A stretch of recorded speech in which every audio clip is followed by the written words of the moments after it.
The opinions expressed on the Custody Queen Show are for informational purposes only and are not a substitute for personal, professional legal advice. The persons discussed are fictional and not based on actual clients.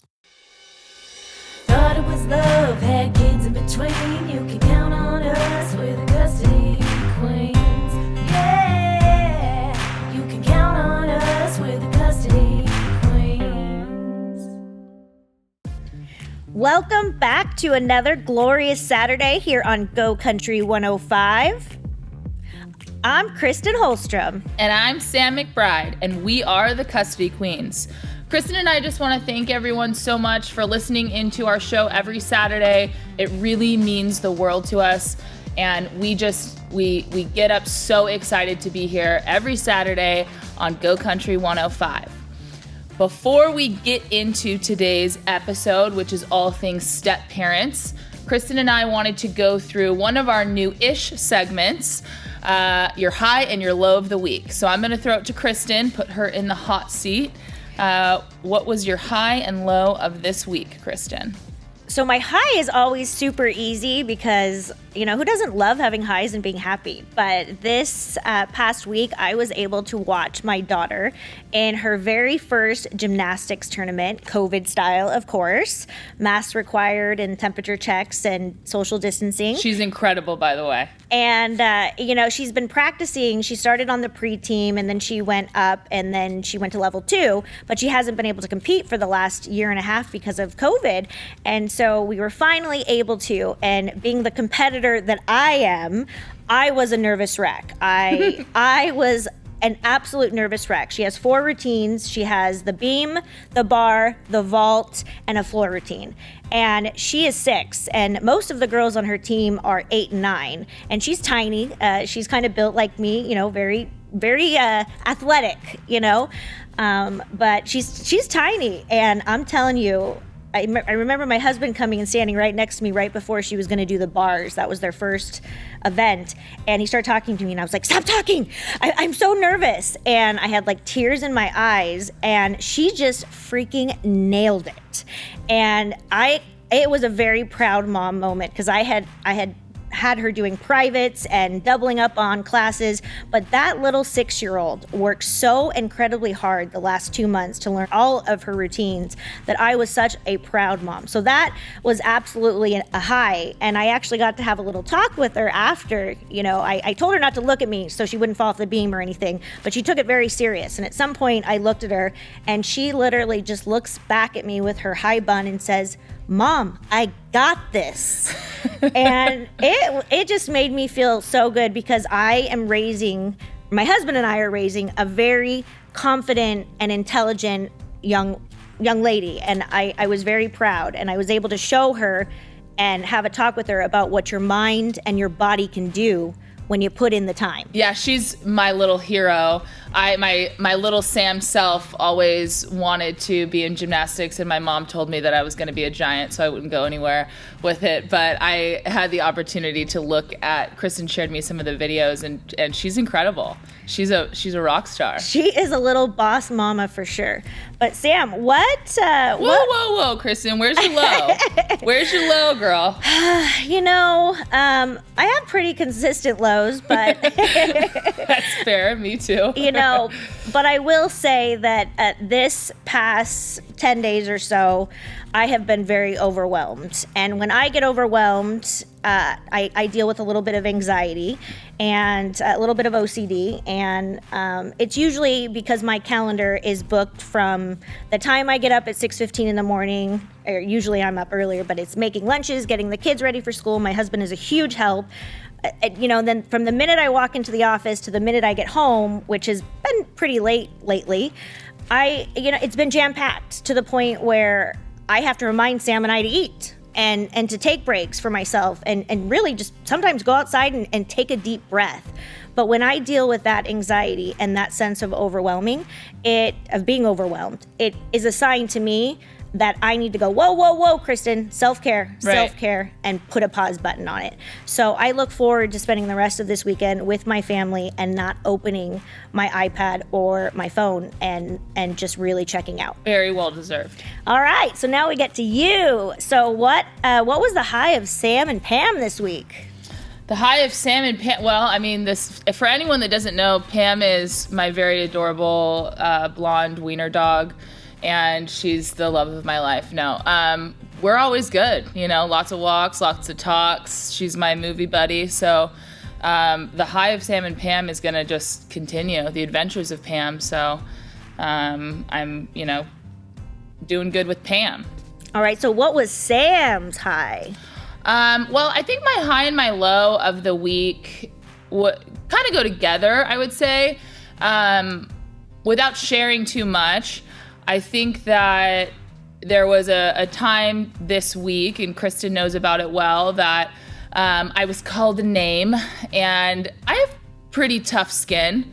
I do, and Kristen knows this. We get called a lot of names as attorneys, and we're still human, so sometimes I think it can get to you a little more than not. But I took this kind of as an opportunity, and it was case related, but I took it as an opportunity to reflect on who I am as an attorney and who I want to be.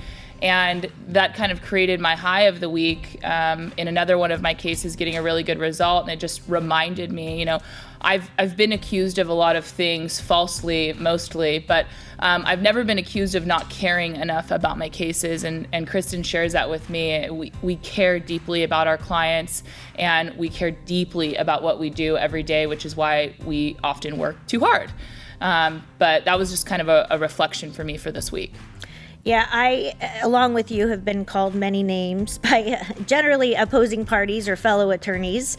It is still a place where, while the amount of women that practice law has significantly increased, even during my 10 years of being an attorney, it is still fairly a male-dominated profession, Sam, wouldn't you say? Yeah, absolutely. And there have been a few times where, I'm not going to lie, where I think I've kicked some ass. And, the other attorney wants to walk out of the office and share some not so kind words.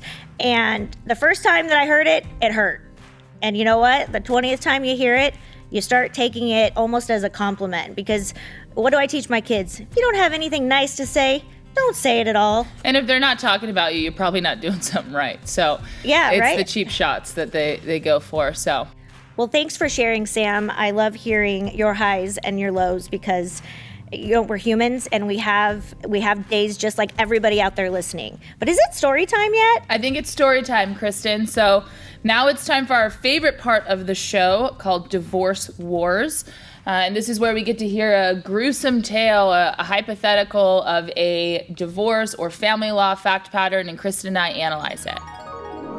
This is Divorce Wars. One night, my uncle was leaning on the kitchen counter, shooting the breeze with his wife, and she said to him, "Do you want chicken or fish for dinner tonight? I need to know what to take out of the freezer. Oh, by the way, I'm having an affair with the next-door neighbor, so I want a divorce." Her nonchalance really threw him into a tailspin. If she could break that kind of news to him as easily as chicken or fish, what else did she have up her sleeve? He became convinced she was trying to kill him to expedite her love plans with the neighbor, and that she'd accomplish this by poisoning his food. He had this idea that he would crumple newspapers and surround his bed with it, just in case she tried to come in his room, he would hear the papers rustling. He then installed a deadbolt on his bedroom, bought himself a mini fridge and a hot plate, and didn't leave his room until the mandatory waiting period to finalize the divorce expired. Wow. There's a lot going on. If I might say that the mandatory requirement for divorce in California is a minimum of 6 months and technically 1 day from the time that the party is served with the initial divorce document. So that's a long time hibernating with a mini fridge and some... I do respect the mini fridge game, though. Kristen actually put a mini fridge in my office at work, and that is game-changing, my friends. That is absolutely game-changing. Yeah, we are big Diet Coke and Diet Dr. Pepper fans, and Red Bull too. But let's get the meat and potatoes of that case. Sam, you want to start? Yeah, so I think the first thing that always triggers is, unfortunately, people separate for various reasons, and one of the more common reasons that Kristen and I hear, and just people separate in general, is infidelity. And it brings up a really relevant point in California law, and states differ, but in California, it really doesn't matter why you are divorcing. All you need to do is check the box, irreconcilable differences, meaning it's just not working. So the relevancy of wife cheating and being nonchalant, while from a logistical human aspect, not cool. From a legal aspect, that's pretty much all that had to occur. I mean, she doesn't even actually need to tell him that she was cheating. She just has to say, I'm ready to separate. It takes two people to get married, one person to say, I'm done with the relationship, and it's it. Yeah, and there are a few instances where the affair, or if there's an accompanying domestic violence, like in this case, where that is involved, where quote unquote the fault may come into play with respect to a restraining order or spousal support. But like Sam said, for the most part, California is a no-fault state, so it really has no relevance. She didn't even need to have an affair. She could have just said, you know what? I'm done. I don't want to be married anymore. And that would have been enough. Right. And, with respect to husband's paranoia here, if it's simply paranoia, that's unfortunate. And I hope that he, put some good food in his mini fridge. But if it's not, and there is something to it, and he is truly scared, and she is doing something more than, I don't want to say just cheating, because that's awful, but more than cheating, then that would give rise to a potential restraining order, which is what Kristen was referencing. Yeah, and I also wanted just to comment briefly on the way that the affair was delivered, the news of the affair.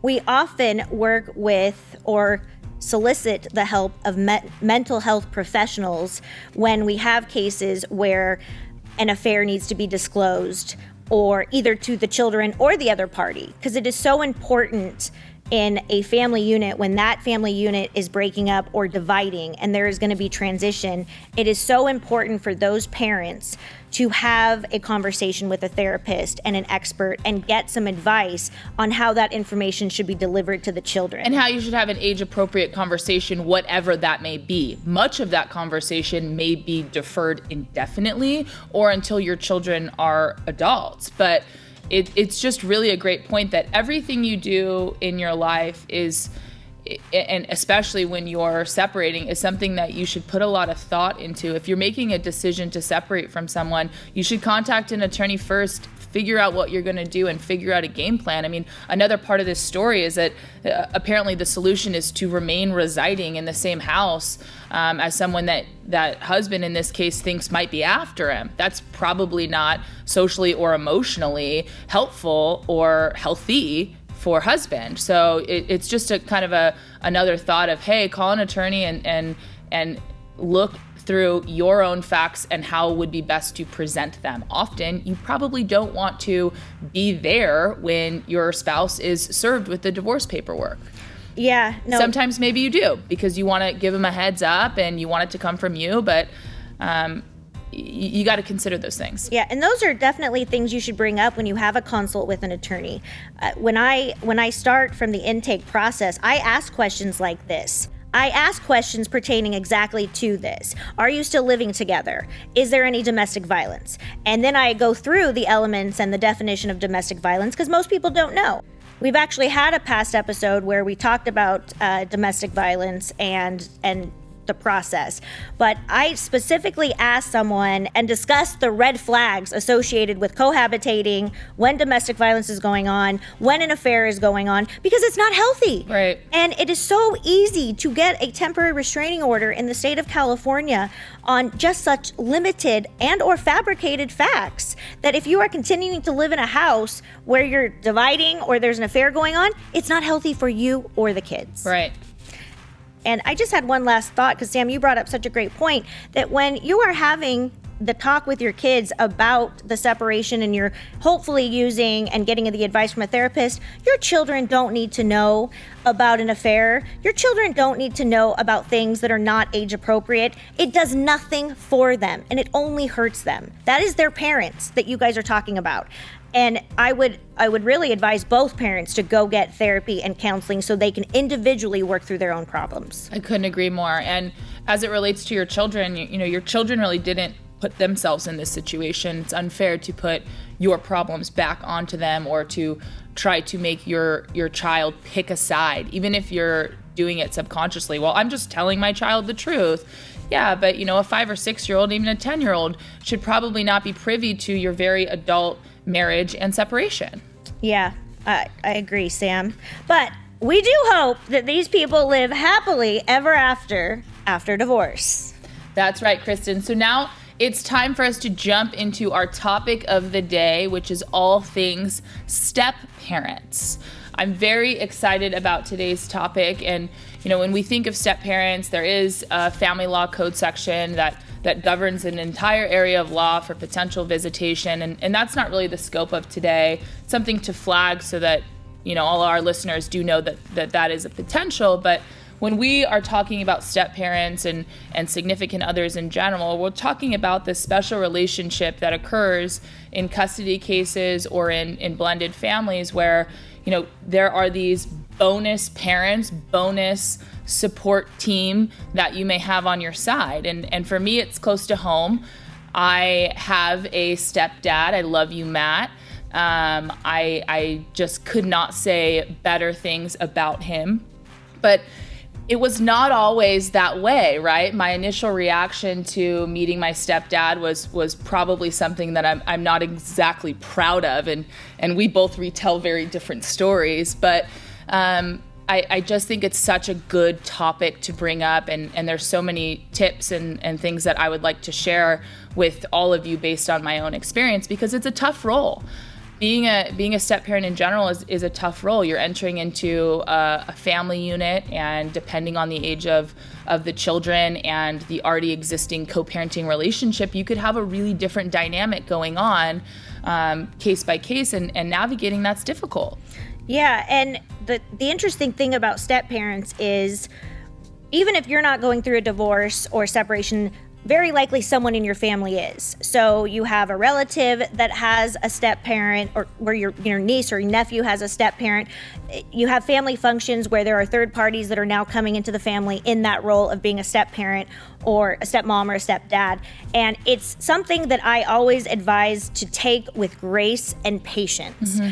Because the way that the step parent is introduced from the onset of the relationship with the kids is so important. Just that little step can really set the stage for that relationship. And you couldn't be more right, Kristen. Like, patience for me is the number one thing, because I think about my relationship with my stepdad, and I'm like, I'm so thankful that he was patient with me, because you're going through so many emotions. If you have parents are separating, you as a child, you didn't cause this. You may think you did, but you didn't cause this. This situation happened to you. You had a family unit that was connected one day, and quite literally the next is occurring in two different homes. It is stressful. And I don't care what age you are when this happens, it is a situation where your guard is up. And you have to have some situational anxiety about it, because it's not what you've known. And so then to introduce a new individual into a family unit, it's stressful. It doesn't mean that it can't work out long term, but I would just say, to step parents out there, be patient, because these children need you. And it is such a bonus to have somebody that is not necessarily biologically related to you, but has built a trusted and confident relationship with you, so that you can really kind of move on in a healthy way. Yeah, and when you look at the perspective of, the parents involved in this separation, where you have your ex, significant other or husband or wife bringing in the new third party, I look at that perspective with that person, and it's tough for both of you. It is tough for the person, say that husband is bringing in the girlfriend or the fiance or ultimately new wife into the relationship. That person has a tough and challenging role, because they know they're not mom, hopefully, but they want to be there to love and support. And we all know how I am a huge advocate of kids need all the love they can get. So when I see these cases that there's so much conflict with third parties now coming in, I always try to advise my clients to take a step back. Now, if one of the third parties or the new significant others coming into the blended family, is doing something wrong, clearly that needs to be addressed, But when you look at the perspective, it's tough for everybody. It's tough for the other party to now see the other parent with a new person, a new relationship, when that was their prior companion. And then the kids are going through this challenging because their family unit has now transitioned and they don't know the role of this person. And maybe mom is telling them, that's your new daddy. Hopefully not, because that's not what should happen. But it's challenging all around. And I am a huge advocate that these kids should get as much love from everybody. And of course, it's not going to be easy from the get-go. Transitions like this take experts to give you advice and training on how to navigate them. I do not ever encourage people to just try to wing it and force dad and new girlfriend and mom and the kids to show up at Starbucks and force that greeting. Because it's going to go bad. It's got to be organic. You have to give it some time. And, Kristen, you bring up a great point when you think about how step parents relate to family law or a custody issue or battle. I hate the word battle, but it happens.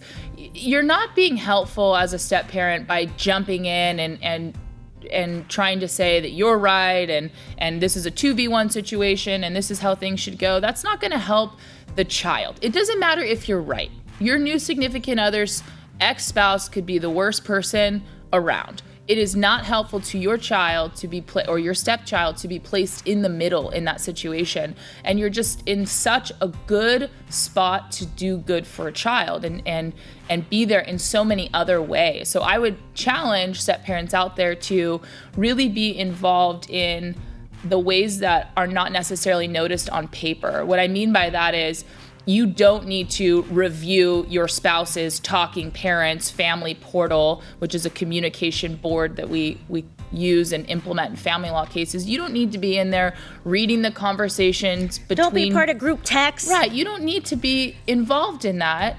And those are the things that people often jump to. What you need to be involved in is the basketball game and the open communication and conversation when the child is ready to come to you with a problem or a question, and how do you respond to it. I challenge you to do that because, especially in my case, it does not happen overnight, but I can't imagine my life and our family unit without my stepdad at this point. He's been such a great person all around, and it's his patience, and building that relationship over time. Yeah, I think if that step parent within boundaries and understands their role and really opens themselves up to the children and the other parent with grace and patience and allows it to happen organically, you're only setting yourself up for success. And my advice to both of the other parents is use the same grace and patience, because it's tough for everyone. But at the end of the day, I promise you, the little tiny humans that are involved in this are the ones that are going to be affected the most. Yeah, and imagine how awkward you must feel as a step parent, just kind of jumping into a family. You're not just entering into a relationship with one person. It's a whole family already built in with its own dynamics that was created over years. And, children, Kristen will tell you, the way that Kristen has managed me over the years is very different than other people that she's managed. And it's not because of lack of uniformity. It's because people respond to different stimuli and people are managed differently. I am a particular way. If you come to me and you're really hostile up front, you're gonna get a defensive Sam. That's just who I am. And so you have to learn people, and I think that step parents need to really focus on learning a child, and a lot of children take a while to open up. Sam, you really provided some great points, and I love your personal experience that you shared with all of us today, because I don't have any step parents. My parents have just recently celebrated their 41st anniversary, woo, woo, which is pretty rare these days, but it's very exciting to me. But you add a whole nother component to this process and to the children's perspective that I can't attest to. So I really appreciate you sharing your experience and providing our listeners with so much of your personal experience. I'm very happy to do so. I do want to just give a quick shout out to Sam and I's girl, Naja Hall. She has a podcast called I Know I'm Crazy. You can find it on her social media. She is a coach that deals specifically with step parents. And we have actually appeared on her podcast previously previously called, again, I Know I'm Crazy. And she always ends her podcast with asking how we know we're crazy. And I think my answer was that I don't towel dry when I get out of the shower. Which is crazy. But it is crazy. And people keep trying it. Like, they hear me talk about it, and then I get people telling me, like, hey, I think she's onto something. I tried it, but then no one understands it. And I think it's just really kind of a It's just how we know you're crazy. Yeah, it's just efficiency process. But we are going to have, hopefully, Naja Hall on at some point. She's based out of New York, but we've already talked, and she wants to fly out and see us. She was supposed to come earlier, but because of the pandemic, it's been a little slow. She's also just an all-around great human. Yeah, she is. And she provides amazing tips on step parents and coaching and how to integrate your new role as a step parent into the family dynamic. I also just want to remind everybody that we did a blended family webinar, and we have a therapist and we have other professionals, and yours truly is on it, as well as Dane Holstrom, the Top Gun of family law. We did a panel, and we specifically talked about all of the challenges related to blended families, and we provide some great advice and tools. You can find that webinar at the top of our Custody Queen website under resources and do the drop down to webinar. But check it out. So before we wrap up today's show, I'm going to ask Kristen a true or false. Oh, Lordy. Are you ready? Oh, I'm not good at this game. I'm really not. 50% chance of being wrong. Okay. All right. Okay. You must take down your Christmas lights in Maine by January 14th or face a fine. In my head, Maine appears to be a pretty conservative state. I might be way completely off on that, but I'm going to go with true. You're wrong. Yeah, I knew I was going to be totally wrong with that. My HOA will make us take our lights down by January 14th. You put it all or there on is black a fine. and it didn't work.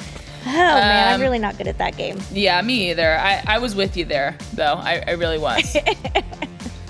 I think everyone should have to take it down. I do have people on my streets that are getting daily fines for not taking down their stuff. Really? Yeah, because a part of the HOA, you have to take it down. So But why can't we be jolly all year?